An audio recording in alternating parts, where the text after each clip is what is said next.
안녕하세요. 정치를 품격 있게 풀어드리는 정치클래스TV의 심상만입니다. 오늘은 홍콩 사우스차이나 모닝포스트지에 실린 전쟁의 유산이 도쿄올림픽을 괴롭히면서 일본과 한국, 중국의 긴장이 다시 고조됩니다라는 제목의 기사와 그 기사의 홍콩 댓글 반응까지 살펴보겠습니다. 홍콩 사우스차이나 모닝포스트지에서 도쿄올림픽에 한국, 중국, 일본 세 나라 사이에 정리되지 못한 역사의식이 정치적인 정쟁으로 번지고 있다는 뉴스입니다. 일단 기사를 보시겠습니다. 전용으로 고용된 올림픽 선수촌 근처의 작은 호텔에는 한국 셰프팀이 격리되어 식사를 준비하고 있습니다. 2020년 도쿄올림픽 232명의 선수와 122명의 임원으로 구성된 국가 전체의 대표단을 위해 한국 사람들이 올림픽에서 수천 명의 다른 외국인들과 같은 식당에서 식사를 하는 것을 거부하는 것은 일본의 생선과 농산물의 품질에 대한 한국의 지속적인 우려 속에서 나온 것입니다. 2011년 3월 쓰나미로 후쿠시마 원전 사고 규모 9.0의 대지진으로 촉발된 이 상황은 교도통신과 한 소식통에 따르면 일본 정부는 한국이 따로 식사하는 것에 대해 부당하다고 강조하며 우려하는 등 어느 정도 비판적으로 바라보고 있다고 전합니다. 한국 정부는 보고서에 따르면 방사능 검사 성분이 포함된 식품 서비스를 제공하도록 대표단에게 지시한 적이 없다고 밝혔습니다. 그러나 이 문제는 도쿄올림픽 기간 동안 일본을 방문하는 한국 대표단과 한국의 지지자들로부터 직면해야 했던 몇 가지 중 하나일 뿐입니다. 방사능으로 인한 두려움 외에도 한국 선수와 임원의 행동은 다음과 같은 요인에 의해 형성되었습니다. 흐트러진 양국관계, 일제강점기 강제징용 배상을 둘러싼 오랜 분쟁과 위안부는 일본 전시 군 매춘업소에서 복무하도록 모집된 송노예를 완곡하게 표현한 것입니다. 해결되지 않는 일본 갈등의 유산, 제2차 세계대전이 끝난 지 70여 년이 지난 후 중국과의 관계는 운동선수가 특히 일본과의 경기에서 승리해야 한다는 강한 대중의 압력에 직면하고 중국 소셜미디어에서 일본 선수들에게 경멸적인 이름이 사용되는 반일 감정이 높은 중국과의 관계로 확장됩니다. 앤드류 여 워싱턴 가톨릭대학교 정치학 교수는 도쿄가 올림픽을 개최한다는 사실이 선수와 관중 모두에게 영토 분쟁, 과거 전쟁 범죄와 관련된 항일 불만 및 기타 역사적 불일치를 표명할 수 있는 기회를 제공한다고 말했습니다. 그는 일본이 올림픽을 주최할 때 일본 정부를 난처한 스포트라이트로 만드는 추가 보너스로 시위의 영향이 확대된다고 말했습니다. 여 국장은 과거 일본에서 열리지 않는 올림픽이나 축구 월드컵과 같은 스포츠 행사에서도 반일 감정이 있었다고 덧붙였습니다.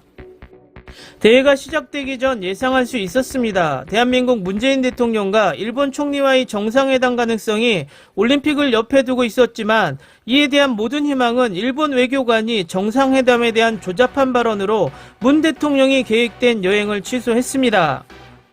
최근 몇 달간 일본 문제를 둘러싸고 긴장이 고조되고 있습니다. 후쿠시마 원전 125만 톤의 오염된 물을 배출할 계획과 공식 올림픽 성화 봉송 지도에서 영유권 분쟁이 있는 섬들을 일본 영토로 표시하며 NS 리앙쿠로바이 한국의 독도와 일본의 다케시마로 알려진 이 지역은 올림픽 관람 팬들이 흔드는 깃발에 등장한 후 이전 올림픽에서 논쟁의 대상이 되었습니다.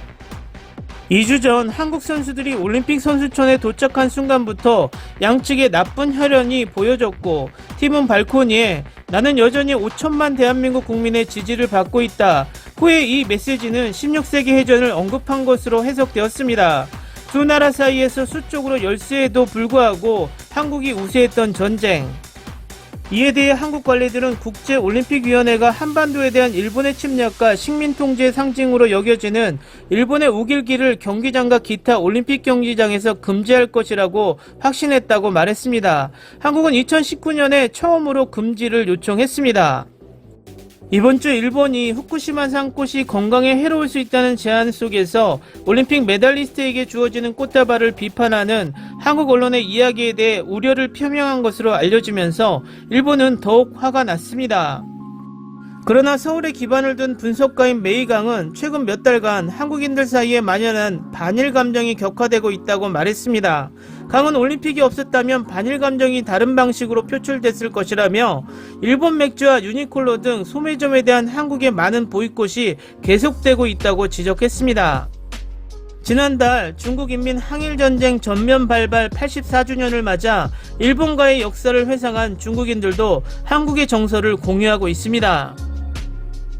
중국 민족주의 타블로이드 글로벌타임즈가 보도한 바와 같이 이 기념식은 지난달 초 중국 공산당 창건 100주년을 맞아 절정에 달한 강한 민족적 애국심에 힘입어 치러졌습니다. 타블로이드 신문은 반대로 일본이 미국의 졸개로 중국을 공격하고 대만 등 중국의 핵심 현안을 걸고 일본에 대한 중국 대중의 인식이 최저 수준으로 떨어졌다고 덧붙였습니다. 분쟁이 망령은 제2차 중일전쟁으로 알려진 분쟁 이후 수십 년이 지났음에도 불구하고 대인관계와 외교관계를 계속해서 서로를 괴롭히고 있습니다. 지난달 중국 체조 선수는 1987년 전쟁 중 점령된 상둥성을 배경으로 한 영화에서 가져온 노래로 올림픽 예선 라운드에서 루틴을 수행한 후 국내 소셜미디어에서 찬사를 받았습니다. 중국은 강해졌고 이제 괴롭히는 사람의 집으로 가서 뺨을 때릴 수 있습니다라고 다른 사람들은 그 움직임을 해방이라고 환영했습니다. 중국 선수들이 전통적으로 지배해온 대회에서 중국이 올림픽 개최국 일본을 상대로 두 차례 세간의 이목을 끄는 패배를 당하자 지난주에 소셜미디어에서 모욕적인 반응이 더 일본으로 향했습니다. 중국 소셜미디어 이용자들은 심판위원들이 편파적이라고 비난을 했을 뿐만 아니라 탁구 혼합복식 결승전과 예술체조 남자 종합우승에 이어 중국에서 유행하는 리틀 재팬과 같은 별명으로 일본 대표팀을 조롱하기도 했습니다.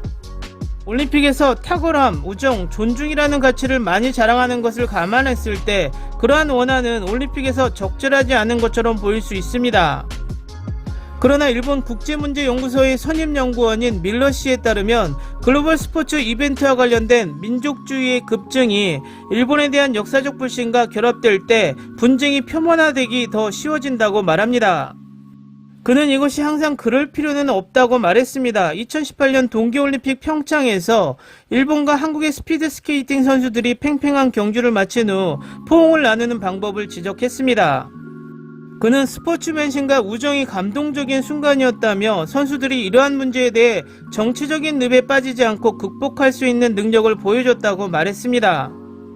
미국 가톨릭 대학교의 요교수는 앞을 내다보며 다음 동계올림픽이 열릴 예정인 베이징에서 동아시아 역사 분쟁의 특정한 시위가 그렇게 많이 일어날 것 같지는 않다고 말했습니다. 여 씨는 2008년 자유티베트 운동 지지자들에 의한 성화봉송 중단을 회상하면서 다음과 같은 문제를 주목했습니다. 신장 그리고 홍콩은 2022년에 반드시 주최국의 항의의 장소가 될 것입니다.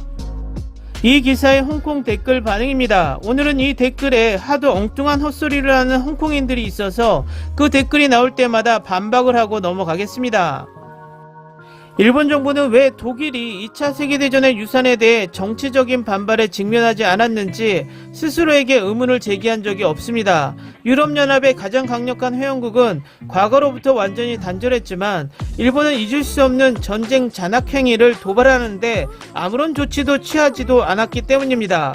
그리고 일본의 현 정부와 내각 구성원과 때로는 총리가 명예로운 전쟁 범죄자 신사에 경의를 표하고 있습니다. 한국인과 달리 대만인은 일본이 대만을 점령하고 오랜 세월 동안 노예로 취급했음에도 불구하고 일본인을 재팬파파라고 부른다. 스톡홀름 증후군이라는 용어가 생각납니다.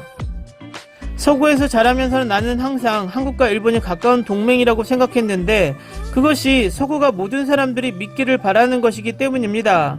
그러나 몇 년 전에 실제로 한국을 방문했을 때 한국인들은 일본을 싫어하고 실제로 중국을 형님국가로 이야기한다는 것이 분명했습니다. 정치클래스TV 반박 댓글입니다. 이런 가치관은 누가 심어줬는지 정말 궁금합니다. 일본이나 다른 나라에게도 역사교육이란 이렇게 중요합니다. 버젓이 없는 말을 지어서 댓글을 씁니다. 우리나라 누가 중국을 형님국가라 칭하나요? 나는 그들이 후쿠시마에서 핵수를 방출하는 것을 원하지 않습니다. 한국인은 진짜 역사를 다룰 수 없지만 학교에서도 가짜 역사를 가르친다. 나라를 분단하고 새롭게 시작하고자 하는 바람에 역사를 완전히 지워버렸습니다. 그러나 일부 사람들은 깨어났습니다. 나는 일본 음식을 사랑하고 더 이상 자판 문화에 가지 않을 것입니다. 정치 클래스 반박 댓글입니다. 딱 한국의 친일 수구들이 하는 말과 똑같이 내뱉고 있습니다. 어떤 사람들은 일본 역사를 계속 싫어할 수 있습니다. 그들의 제품을 보이콧하는 등 개인의 선택입니다. 결국 일본 국민, 일본 정부 등은 별로 관심을 갖지 않을 것입니다. 그들은 단지 그들의 사업을 계속합니다. 어떤 사람들은 싫어하지만 그들은 바뀌지 않을 것입니다. 독일 최고 지도자, 일본 천황. 독일어에서는 이런 호칭이 사라졌습니다. 일본 천황과 그의 후손들은 여전히 일본 사람들을 먹여 살리고 있습니다. 일본이 도시 전체를 도살하고 학살했다는 사실과 아시아 전역에 헤아릴 수 없는 고통을 주었다는 사실을 일본이 인정하기를 거부하는 것을 전쟁 유산이라고 부르는 것은 맞지 않는 일이라고 생각합니다. 그러나 그것은 제 생각일 뿐입니다. 또한 최근 일본 대사는 한국 대통령이 한일 관계를 수습하려는 시도를 자위행위라고 공개적으로 불렀고, 그래서 현재 양국 관계가 매우 긴장되고 있습니다. 사우스차이나 모닝포스트 표준의 경우에도 이런 행위는 저질이며 윤리적으로 허용되지 않습니다. 후쿠시마를 둘러싼 우려 때문에 현지 음식을 거부하고 자국 농산물을 사용하는 한국인들은 한심한 정치적 점수를 매길 뿐입니다. 이건 넌센스. 정치클래스TV 반박입니다. 그럼 댓글 쓴 내가 일본 가서 맛있게 먹고 오면 되겠네. 2022년에는 홍콩, 상하이, 대만 관광객들이 홋카이도, 오키나와 교토로 몰려들 것입니다. 그들의 현금과 애정은 일본에 큰 의미가 있습니다. 댓글 반응까지 잘 보셨나요? 댓글을 읽으면서 홍콩의 민주화 시위가 왜 이렇게 어려운지 알 것 같습니다. 몇몇 댓글을 빼고는 정신상태가 일본 극우와 맞먹는 수준도 보이고 역사인식이라고는 전혀 찾아볼 수가 없습니다. 일본의 역사 왜곡이 특히 동아시아와 동남아에서 먹히고 있는 게 보입니다. 한국도 수구 세력에 의해 역사가 왜곡되고 있는 판에 해외에서 한국의 입장을 떳떳하고 바른 역사를 홍보하는 것이 큰 과제가 된다고 생각이 듭니다. 일본이 2차 세계대전이 끝나고 독일처럼 전쟁 범죄자들 숙청이 깔끔하게 되고 한국 또한 친일 매국노 세력이 깔끔하게 숙청이 되었다면 이런 역사의 흐름은 없었을 것이라 생각이 됩니다. 우리는 여기에서도 교훈을 배웁니다. 잘못된 역사는 용서가 아니라 깔끔하게 정리되고 새 출발을 해야 나라가 바로 선다는 것을 말입니다. 오늘은 여기까지 하겠습니다. 오늘도 생활 속 거리두기 꼭 실천합시다. 당신의 구독과 좋아요는 저에게 큰 힘이 됩니다. 항상 시청해주셔서 고맙습니다.